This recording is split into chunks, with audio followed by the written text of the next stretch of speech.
My sister was showing off her kitchen renovation at Thanksgiving dinner, running her hand along the marble countertops like she was in a commercial.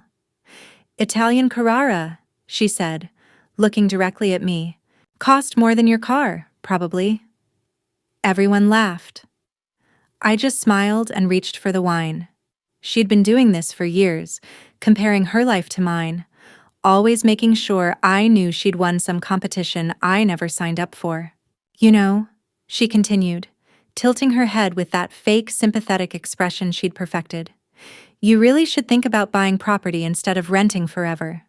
Building equity. It's what smart people do." I took a sip of my wine. "Maybe someday," I said. My mother nodded approvingly at Jessica. My father said something about how Jessica had always been good with money. Nobody noticed the way I was gripping my glass. Nobody noticed the smile that didn't reach my eyes.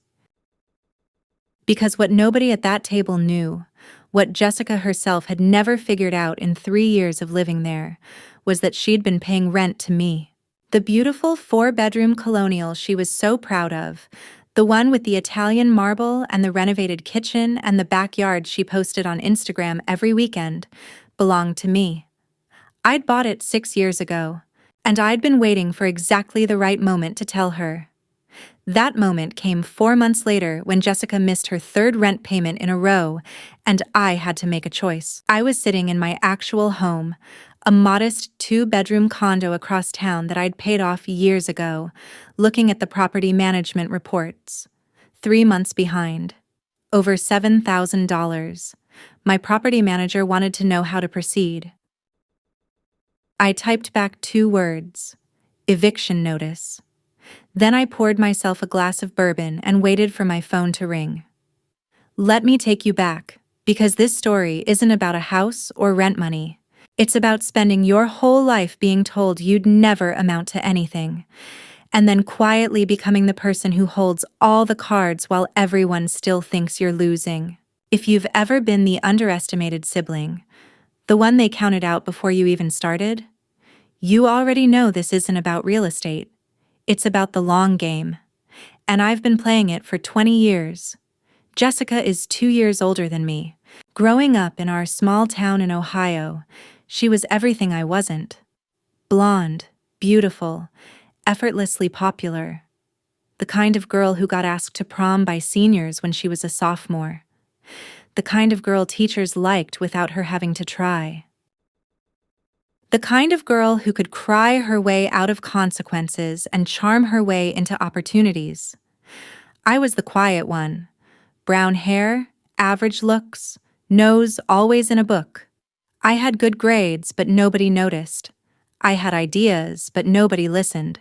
I existed in Jessica's shadow so completely that sometimes I wondered if I was even real. When I was 9 and Jessica was 11, our grandmother gave us each $100 for Christmas. Jessica bought clothes and makeup. I asked my father to help me open a savings account. He laughed and said that was very practical of me. Then he took Jessica to the mall and nobody mentioned my $100 again. I deposited it myself, walking to the bank after school with the cash in an envelope. The teller looked surprised to see a 9-year-old with a deposit slip, but she helped me anyway. That was the first time I learned that nobody was going to help me build anything. I'd have to do it alone. High school made the differences sharper. Jessica was homecoming queen junior year, prom queen senior year. She dated the quarterback, drove a car our parents bought her for her 16th birthday, and spent money like it grew on trees. I worked at the local grocery store starting at 15, saved every paycheck, drove our grandmother's old Honda that I bought from her estate for $800 when she passed. Nobody bought me a car. Nobody offered. When I asked my parents why Jessica got a new car and I didn't, my mother said Jessica needed reliable transportation for her activities. When I pointed out that I had activities too, she said I was more resourceful, that I'd figure it out. That was the phrase that defined my childhood. "You'll figure it out, Amanda." like being capable was a punishment. College applications came around and Jessica applied to 3 schools, all private, all expensive. She got into 2 and chose the one with the better sorority scene. Our parents took out loans, refinanced the house. $40,000 a year for 4 years. $160,000 for Jessica to get a communications degree. She met her future husband Derek junior year, married him 6 months after graduation, and never worked a real job in her life. I applied to 12 schools, got into 8, including 2 with significant scholarships. I chose the state school that offered me a full academic ride, tuition, room, board, books, everything covered. My parents said they were proud. Then they said that since I didn't need help, they'd focus their resources on Jessica's wedding. $28,000 for a ceremony I was barely invited to participate in. I was a bridesmaid, but not maid of honor. That went to her sorority sister Brittany.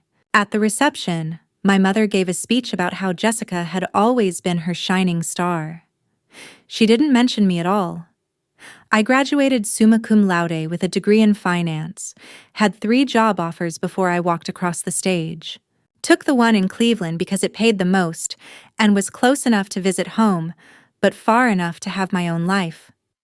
Starting salary was $52,000, which felt like a fortune to a kid who'd grown up counting pennies. I rented a small apartment, furnished it from thrift stores, and started saving.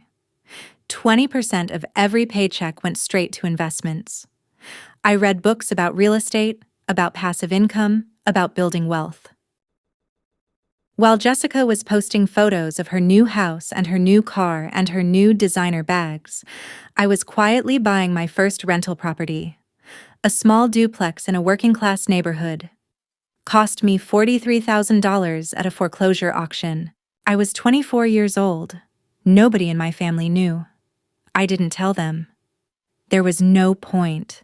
They'd either dismiss it or find some way to make it about Jessica. So I stayed quiet, kept working, kept saving, kept buying properties whenever I found a good deal. The duplex became 2 duplexes, then a small apartment building, then 3 single-family homes I fixed up and rented out. And still, every Thanksgiving, every Christmas, every family gathering, Jessica would look at me with that pitying smile and talk about how I really should think about my future. The house happened almost by accident. I was 31, scrolling through listings for investment properties, when I saw it. A 4-bedroom colonial in Jessica's neighborhood, the nice suburb where she and Derek had bought their place 5 years earlier. This house was bigger than theirs. Better lot. Needed some work, but the bones were solid. The previous owners had divorced and needed to sell fast. I made a cash offer $20,000 below asking, and they took it. I closed in 3 weeks. I didn't plan to rent it to Jessica. That part was fate, or karma, or whatever you want to call it. 3 months after I bought the house and finished renovating it, Jessica called me crying.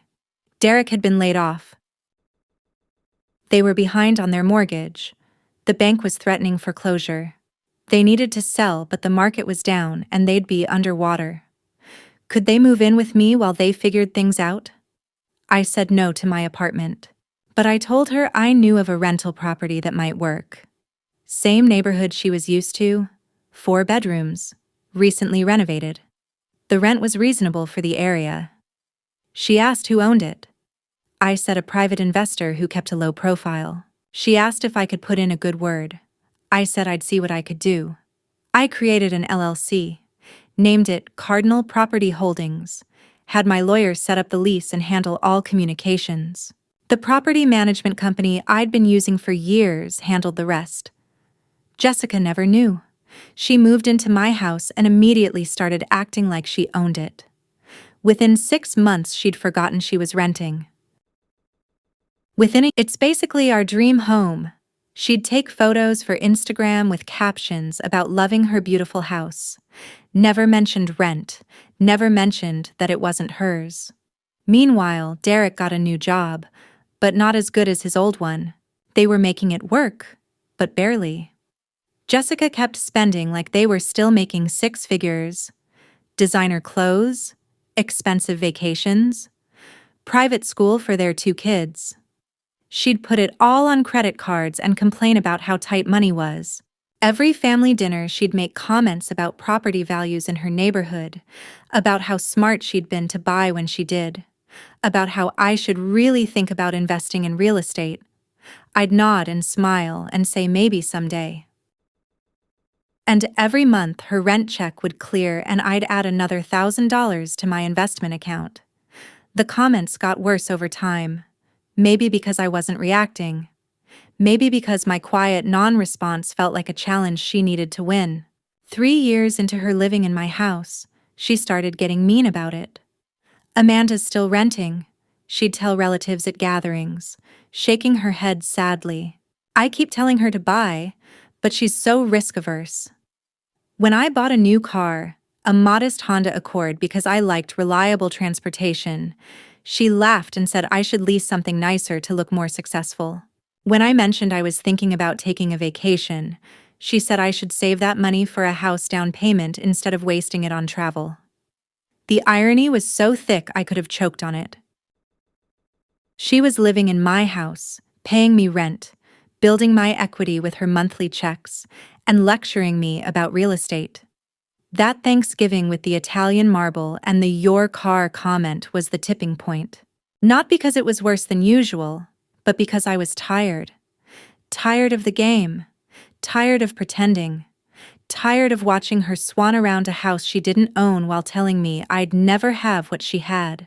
I went home that night and looked at my portfolio. 8 properties. Over $2 million in real estate equity. A net worth I'd never told anyone about. And Jessica, living in my nicest property, paying me $1,700 a month while telling family I was a financial failure. I decided I was done. Not in a dramatic way. Just done pretending. Done playing the quiet sister who lets the comments slide. Done protecting Jessica from the truth. I didn't plan to hurt her. I just stopped planning to protect her. The rent started being late in January. First just a few days, then a week, then 2 weeks. By February, it wasn't coming at all. My property manager sent the standard notices. Polite at first, then firmer. Late fees accumulated. Jessica didn't respond. She probably assumed the faceless LLC would be patient, that corporations were slow and bureaucratic, that she could charm her way out of it later. She didn't know the faceless LLC was her sister. She didn't know I got every notice, every report, every update on her increasingly delinquent account. March came. Still no rent, no communication, no attempt to work out a payment plan. Just silence and, based on her Instagram, a new designer bag and a weekend trip to Miami. I watched her post photos from a beachfront hotel while she owed me over $5,000. Something in me went very cold. April 15th. I called my property manager and authorized formal eviction proceedings. The notice was delivered April 22nd. 30 days to pay in full or vacate. $7,342. That's when my phone finally rang. I was at work when Jessica called. I let it go to voicemail. She called again. Voicemail. 3 more times. Then a text. Call me now. It's an emergency. I waited until my lunch break, sat in my car in the parking garage, took a breath, called her back. She was hysterical. Words tumbling over each other. Eviction notice. Some corporation. Must be a mistake. She needed help. Could I call someone? Did I know any lawyers? How could this happen? They'd been good tenants. Okay, maybe rent was a little late, but they'd catch up. This was illegal. This was wrong. This was insane. I listened. Let her talk herself out.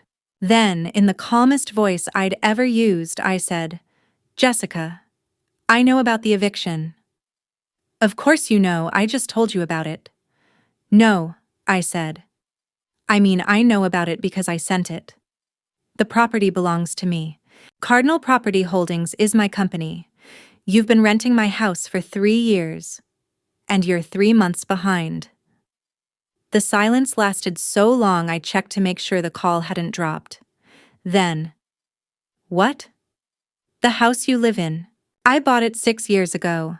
I renovated it.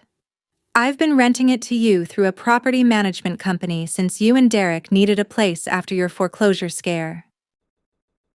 Every rent check you've ever written has come to me." "That's not possible." "It's very possible. I bought my first rental property when I was 24. I own 8 now.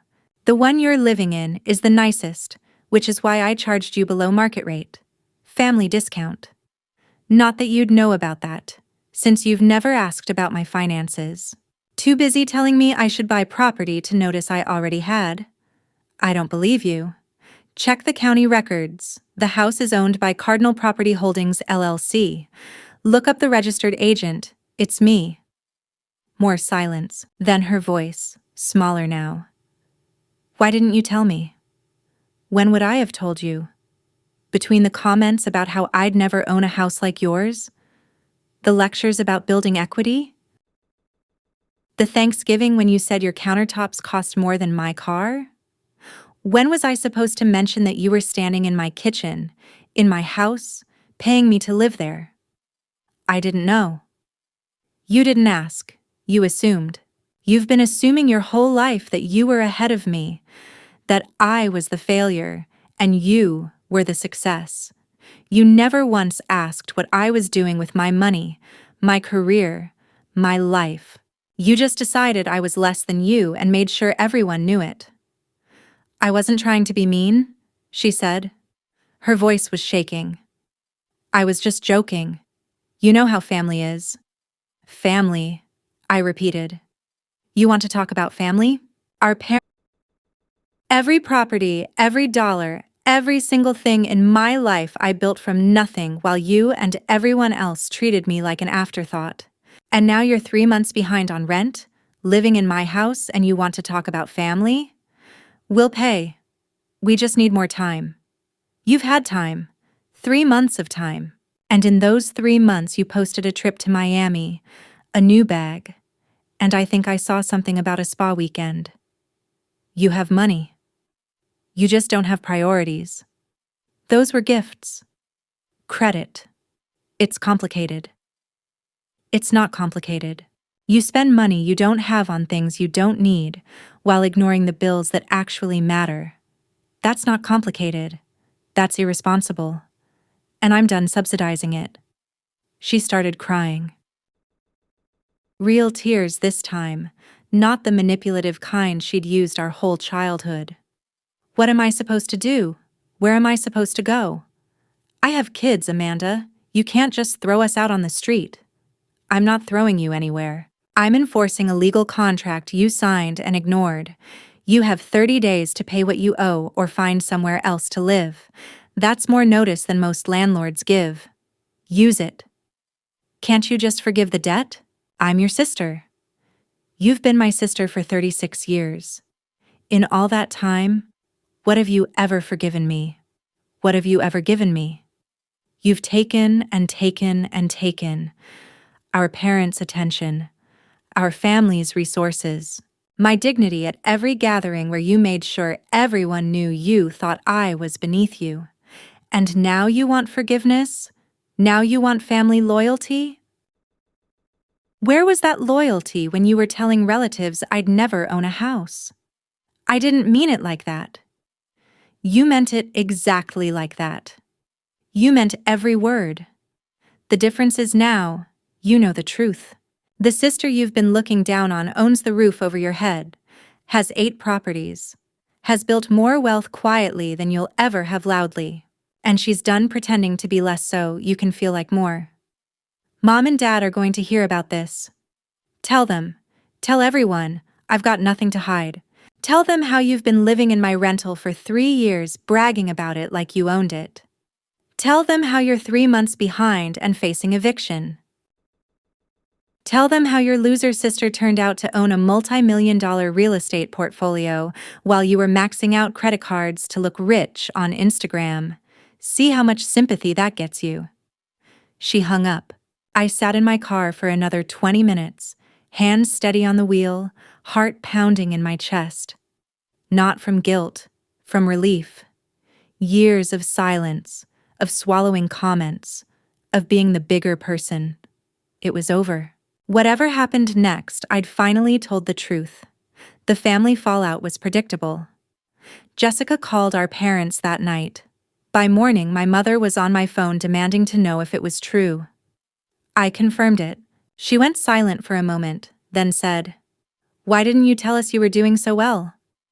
Not congratulations, not pride, just confusion that the daughter she'd written off had quietly succeeded beyond anyone's expectations. "You never asked," I said. "You were too busy talking about Jessica." "That's not fair. We care about both of you. You spent $160,000 on her. You spent nothing on me. You gave her a car. You gave her a wedding. You gave her attention and praise and support. You gave me the phrase, 'You'll figure it out.' And I did. Without you. Without anyone. So don't tell me what's fair." My father got on the phone. His voice was measured, the way it always got when he was trying to manage a situation. "Amanda, this family drama isn't necessary. Can't you work something out with your sister? She has children. She has 30 days and a lease agreement. She can pay what she owes or move. Those are her options." "You'd really evict your own sister?" "She's not being evicted for being my sister. She's being evicted for not paying rent." The same thing that would happen to any tenant who stopped paying and ignored all communication. She doesn't get special treatment for being related to me. She never gave me special treatment for being related to her. You're being vindictive. I'm being a landlord. There's a difference. Jessica didn't pay. She also didn't move voluntarily. She posted on Facebook about being victimized by a heartless corporation, not mentioning that the corporation was her sister. Friends commented sympathetically. Nobody asked why she hadn't paid rent in 3 months. The eviction went through in June, 63 days from the initial notice to the sheriff's lockout. Jessica and Derek and the kids moved in with our parents. The same house we'd grown up in, now crowded with 5 people instead of 2. Jessica's Instagram went quiet for almost a month. When she came back, she was posting about fresh starts and toxic people, and knowing your worth. She never mentioned me by name, but everyone knew. I sold the house. Not because I needed to, but because I wanted it gone. Too many memories. Got $420,000 for it. More than double what I'd paid. Rolled the profit into 2 smaller properties in a different neighborhood. Better returns. No family baggage. My relationship with my parents is surface level now. Birthday calls, holiday texts, the occasional awkward dinner where nobody mentions real estate or Jessica's living situation. They don't know how to talk to me anymore. I'm not the Amanda they thought they knew. The quiet one. The forgettable one. Jessica and I don't speak. She's made it clear through family channels that I'm dead to her. That I destroyed her family over money. That I humiliated her intentionally. I don't correct the narrative. People believe what they want to believe, and Jessica has always been better at telling stories than I am. The difference is, my story is written in property deeds and bank statements. Hers is written in debt and resentment. I still have the lease she signed, framed in my home office, not as a trophy, as a reminder of the moment I stopped being invisible. That signature, Jessica Marie Richardson, in her loopy cursive on a document she never read carefully, represents everything I built while she was busy looking down on me. I'm 41 now, 12 properties. Net worth I don't share with anyone but my accountant. Still driving a Honda, still living in my modest condo that I paid off a decade ago. I don't need to look rich. I am rich. There's a difference. The people who need everyone to know what they have usually have less than they show. The people who stay quiet usually have more than anyone suspects. Sometimes I think about what would have happened if Jessica had just paid her rent. Would I have kept the secret forever? Probably not. Eventually, something would have cracked. Some comment too cruel to ignore. The rent situation just accelerated the inevitable. Do I regret it? Not the eviction. That was business. She signed a contract and broke it. What I regret is the years I spent pretending, letting her think she was better, staying small so everyone else could feel big. I'll never get those years back, but I can make sure I never spend another minute shrinking for someone else's comfort. If you've ever been underestimated, this story is for you. If you've ever built something in silence while others took credit for loud mediocrity, this is for you. You don't owe anyone the full picture of your success, and you definitely don't owe anyone free rent because they're family. Tell me in the comments, have you ever been underestimated by someone who had no idea what you'd really accomplished? I read every story, and subscribe for more stories about people who played the long game and won. Sometimes the quietest person in the room is the one holding all the cards.